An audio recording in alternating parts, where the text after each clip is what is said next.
आदिवासी नाबालिग से छेड़छाड़ का आरोपी का नाबालिग से दुष्कर्म करने की कोशिश रही नाकाम। थाने में मामला दर्ज।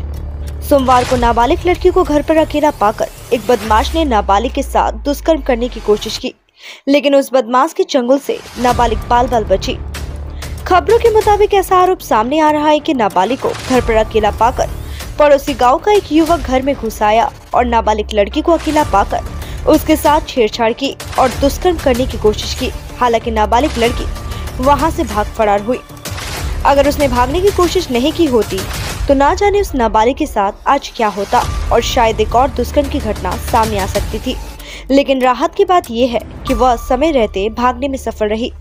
इसी बीच काम से लौटने के बाद नाबालिग से उसके माता पिता को पूरे मामले के बारे में जानकारी मिली। इसके बाद उन्होंने विधाननगर जांच केंद्र में इस मामले की लिखित शिकायत दर्ज कराई। इधर पुलिस आरोपी की तलाश में जुटी हुई है।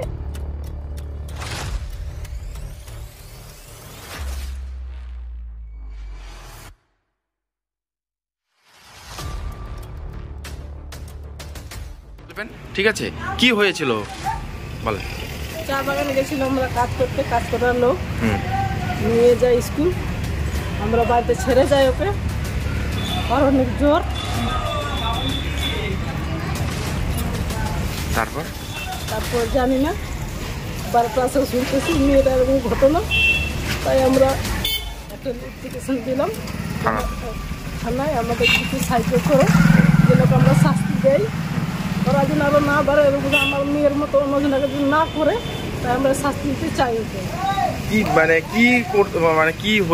কি করতে চেয়েছিল, কি মানে রেপের মতন করতে চাইছিল। তো মেয়েটা পুরো একদম ছটপটাই পালাই গেল অন্য বাড়িতে। অন্য বাড়িতে যাই বলতেছে কি ঠাকুমা আমাকে বাঁচাও। তো মেয়েটা অন্য বাড়িতে পালাই গেল, ছেলেটা পালাই গেল, ধরতে পারলাম না। 12টার সময় আসলাম, কি করে ওকে ধরবো। তো এখন কি চাচ্ছেন? এখন ওকে আমার শাস্তি দেবো। ছেলেটাকে কি আপনারা চেনেন? না, চিনি না ছেলেটাকে। কোথা থেকে আসছে সেটাও জানেন না?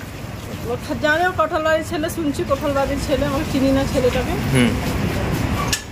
তো আপনার থানায় কি লিখিত দিয়েছেন? হ্যাঁ দিয়েছি। কোথায় দিয়েছেন? এখানে দিয়েছি, ডাকছে আমাদেরকে 9টার সময়, আমরা আসছি। স্যার এখন নাই, কোথায় গেছে আসলে। কোথায়? বিধাননগর থানায়? হ্যাঁ। কোন জায়গাটা দিয়েছেন? বিধাননগর থানায়। বিধাননগর থানায় দিছি। লিখিত অভিযোগ। হ্যাঁ। শাস্তি যাচ্ছেন? হ্যাঁ।